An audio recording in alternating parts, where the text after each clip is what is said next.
Assalamualaikum warahmatullahi wabarakatuh. Selamat datang di channel YouTube Bang Aska. Jangan lupa like, comment, dan subscribe ya guys.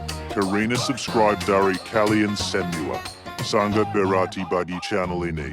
Yang sudah subscribe, saya doakan semoga sehat selalu. Bayangkan, tanah yang kamu tempati seumur hidup tiba-tiba disegel tanpa alasan. Tanpa surat, tanpa pemberitahuan, warga desa Sukamukti mengalaminya. Tapi mereka tidak tinggal diam. Kang Deddy Mulyadi turun langsung, membongkar permainan kotor yang melibatkan oknum kepala desa dan pengembang rakus. Inilah kisah nyata perjuangan rakyat kecil melawan keserakahan. Tonton sampai habis, dan bersiaplah terharu. Kalau kamu bersyukur masih punya tempat tinggal yang aman, tulis di kolom komentar, Alhamdulillah, dan sebutkan dari kota mana kamu menonton video ini, biar kita tahu dari mana saja rakyat kecil saling mendukung. Assalamualaikum warahmatullahi wabarakatuh. Pagi itu, desa Sukamukti berubah menjadi lautan tanya dan kecemasan. Biasanya, pagi hari di desa ini dipenuhi suara ayam berkokok dan ibu-ibu yang menyapu halaman. Namun kali ini, suasana berubah drastis. Warga dikejutkan oleh plang bertuliskan, tanah ini disegel pemerintah desa yang terpancang di beberapa titik lahan mereka. Plang-plang itu berdiri tanpa aba-aba, tanpa surat pemberitahuan, apalagi sosialisasi dari pihak desa. Ibu Rukmini, seorang janda tua yang tinggal bersama dua cucunya, terduduk lemas di depan rumah. Tanah tempat tinggalnya ikut disegel, air matanya menetes perlahan. Saya tinggal di sini sejak lahir. Ini tanah orang tua saya. Kenapa sekarang dibilang bukan punya kami? Ucapnya lirih. Beberapa warga lain juga mengalami hal serupa. Ada yang sawahnya disegel, ada pula yang ladang warisan keluarganya kini diberi batas kuning dan tanda larangan. Warga pun berkumpul di balai desa. Mereka ingin mencari penjelasan dari kepala desa. Namun, yang mereka temukan hanyalah staf desa yang mengaku tak tahu menahu. Pak, Kades tidak ada di tempat, Bu. Kami juga baru tahu pagi ini, jawab seorang pegawai dengan gugup. Ketegangan mulai terasa. Beberapa warga mulai bersuara keras. Emosi mulai naik. Pak Dudung, seorang tokoh masyarakat yang dihormati, mencoba menenangkan massa. Saudara-saudara, kita harus cari tahu kebenarannya dengan kepala dingin. Jangan main hakim sendiri. Ini tanah kita, tapi kita harus perjuangkan dengan cara benar, katanya tegas. Namun di tengah suasana panas itu, satu nama mulai disebut-sebut. Kang Deddy Mulyadi. Bagi warga Sukamukti, Kang Deddy bukan sekadar politisi. Ia adalah simbol harapan, suara orang kecil yang tak terdengar. Video-videonya di media sosial sering memperlihatkan dirinya membela pedagang, petani, bahkan anak-anak miskin yang dipinggirkan. Kini warga berharap Kang Deddy bisa mendengar jeritan mereka. Coba kita lapor ke Kang Deddy, ucap Wahyu, seorang pemuda yang aktif di media sosial. Tanpa pikir panjang, ia mulai mengirim pesan ke akun resmi relawan Kang Deddy, menyertakan foto plang segel dan kisah singkat warga. Harapan pun mulai tumbuh. Meski langit desa Sukamukti mendung, semangat warga perlahan menguat. Pesan dari Wahyu akhirnya dibaca oleh salah satu relawan Kang Deddy Mulyadi. Tidak butuh waktu lama, balasan masuk. Terima kasih sudah melapor. Kami akan teruskan ini ke Kang Deddy langsung. Kami minta waktu untuk verifikasi di lapangan. Wahyu terdiam beberapa saat. Ia menunjukkan pesan itu ke warga lain. Seketika semangat menyebar. Warga mulai berkumpul kembali di pos ronda, membicarakan kemungkinan Kang Deddy akan datang. Kalau beliau benar-benar ke sini, itu satu-satunya harapan kita, ujar Pak Dudung dengan nada tenang namun penuh harap. 2 hari kemudian, suasana desa mendadak berubah. Sebuah mobil putih sederhana memasuki wilayah desa Sukamukti. Tidak ada iring-iringan, tidak ada sirena. Hanya seorang pria dengan pakaian sederhana turun dari mobil dan berjalan menyusuri jalan desa. "Itu Kang Deddy!" seru seorang anak kecil. Warga pun langsung berkerumun. Ibu Rukmini yang duduk di depan rumah berusaha berdiri dengan tubuh renta menahan haru. Kang Deddy menghampiri dan menggenggam tangannya. "Tenang, Bu. Kami akan cari tahu apa yang sebenarnya terjadi," ucapnya dengan suara hangat. Warga mulai menceritakan satu persatu apa yang mereka alami. Kang Deddy menyimak tanpa memotong. Ia mencatat, bertanya, dan berjalan dari satu lokasi sigil ke lokasi lain. Plang-plang penyegelan itu berdiri kokoh, mencolok di atas tanah kering dan rumput liar. Siapa yang menaruh plang ini? Atas dasar apa? Tanyanya lirih namun penuh tekanan. Tidak ada yang bisa menjawab dengan pasti. Saat Kang Dedi menuju balai desa, suasana berubah tegang. Pegawai yang sebelumnya menolak bicara, kini mulai gelisah. Kepala desa pun akhirnya muncul. Setelah tahu Kang Dedi hadir, wajahnya tampak gugup, namun mencoba terlihat tenang. Pak Kades, saya ingin mendengar langsung. Ini tanah warga, tapi kok bisa disegel tanpa pemberitahuan? Tanya Kang Dedi tegas. Kepala desa hanya menunduk. Di ruang balai desa yang sederhana, suasana menjadi sunyi. Semua mata tertuju pada Kang Dedi dan kepala desa yang duduk berseberangan. Meja kayu panjang memisahkan keduanya, tapi ketegangan terasa, seolah tidak ada jarak. Saya ingin jawaban yang jujur, kata Kang Dedi. Suaranya tenang namun penuh tekanan. Atas dasar apa Bapak menyegel tanah-tanah warga ini? Apakah ada surat resmi, sosialisasi, musyawarah? Kepala desa, Pak Karna, menghela napas panjang. Kami hanya menjalankan instruksi dari pihak kecamatan, Pak. Ada wacana pembukaan kawasan ekonomi baru di wilayah ini. Wacana, potong Kang Dedi cepat. Wacana itu belum jadi keputusan hukum. Bagaimana bisa tanah rakyat disegel hanya karena rencana? Itu pelanggaran. Pak Karna mulai terlihat gugup. Ia mengambil selembar map dari meja dan menunjukkannya. Ini surat dari pengembang, Pak. Mereka sudah presentasi ke pihak kecamatan. Ada rencana pembangunan resort dan pusat perdagangan. Tapi memang belum ada persetujuan dari warga. Kang Dedi mengambil surat itu, membaca dengan saksama.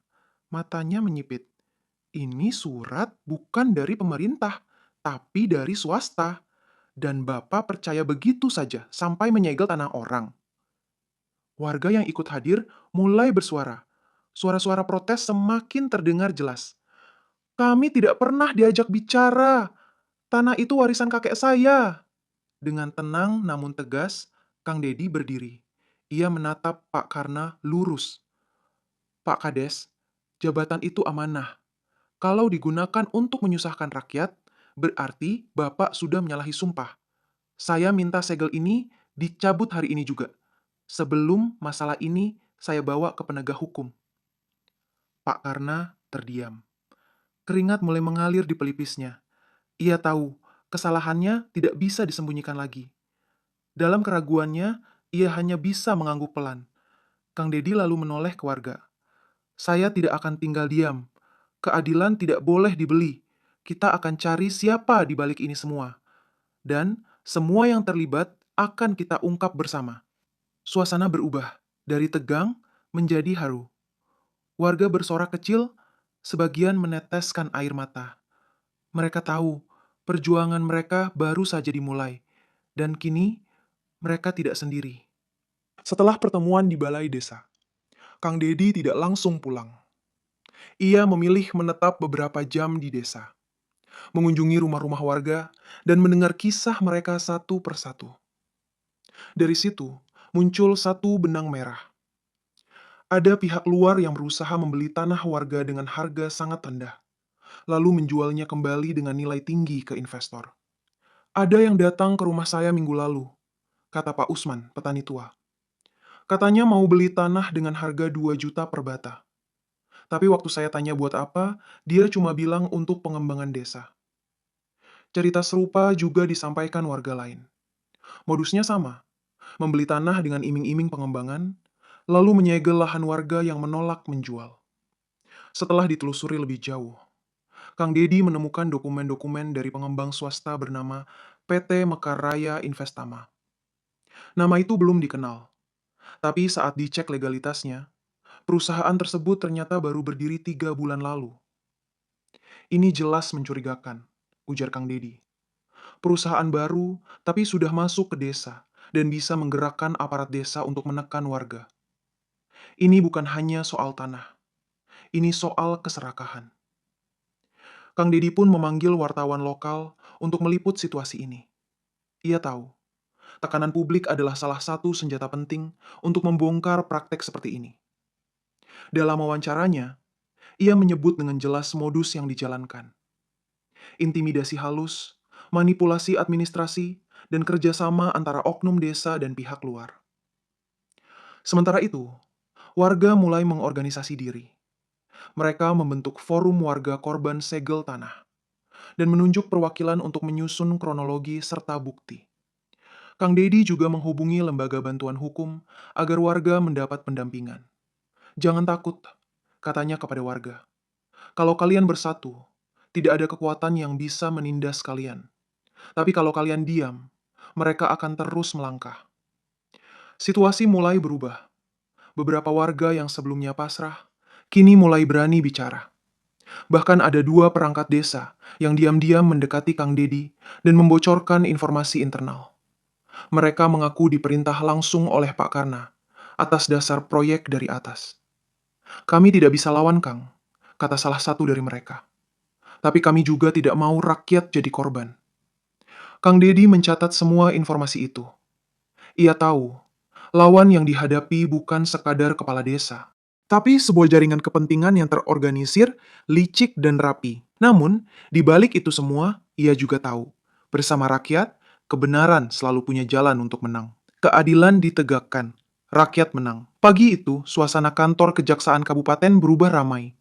Rombongan warga desa Sukamukti datang, didampingi tim hukum dan Kang Dedi. Mereka membawa berkas tebal berisi bukti praktik penyalahgunaan wewenang, dokumen palsu, dan perjanjian jual-beli tanah ilegal. Kepala kejaksaan sendiri yang menerima rombongan dan menjanjikan penyelidikan mendalam. Tak butuh waktu lama, berita ini menyebar luas. Media nasional mulai menyorot kasus Sukamukti. Nama-nama yang sebelumnya bersembunyi mulai mencuat. Investigasi resmi diluncurkan. Beberapa pejabat desa, termasuk kepala desa, akhirnya ditetapkan sebagai tersangka. Pak Karna ditahan. Dalam pemeriksaan, ia mengakui telah menerima sejumlah uang dari pihak pengembang untuk memuluskan proyek mereka. 2 staf desa lain juga terbukti terlibat dalam manipulasi data kepemilikan tanah. Bahkan 1 oknum dari kecamatan turut diseret dalam kasus ini. Sementara itu, PT Mekarraya Investama dibekukan izinnya. Dirut perusahaan dipanggil dan diperiksa. Proyek yang hendak dibangun dihentikan total. Kejaksaan menetapkan bahwa segala transaksi yang dilakukan di atas tanah warga Sukamukti batal demi hukum. Warga menangis bahagia. Tanah mereka kembali. Pelang segel dicabut satu persatu oleh petugas resmi. Bahkan sebagian warga membuat acara syukuran kecil-kecilan di balai desa. Ibu Rukmini, dengan mata berkaca-kaca, mencium tangan Kang Dedi. Terima kasih Kang Dedi, kami tidak tahu harus bagaimana. Kalau bukan karena Kang, ucapnya lirih. Kang Dedi hanya tersenyum. Saya hanya menjalankan tugas sebagai sesama manusia. Yang luar biasa itu kalian, karena berani melawan ketidakadilan. Kisah ini menjadi inspirasi di desa-desa lain. Banyak warga dari tempat lain datang ke Sukamukti untuk belajar tentang perjuangan kolektif. Kang Dedi sendiri menyampaikan bahwa kasus ini harus jadi pelajaran, bahwa rakyat tidak boleh diam saat ditindas. Keadilan itu bukan hadiah, tapi hak. Dan hak harus diperjuangkan. Jangan takut bicara, karena kebenaran tidak butuh izin. Dengan berakhirnya kasus ini, desa Sukamukti kembali tenang. Tapi, kini lebih kuat, lebih sadar, dan lebih bersatu. Mereka belajar bahwa kekuatan rakyat bukan hanya ada di suara, tapi di keberanian untuk berdiri bersama. Dan dalam perjuangan itu, mereka tak akan pernah sendiri lagi. Wassalamualaikum warahmatullahi wabarakatuh.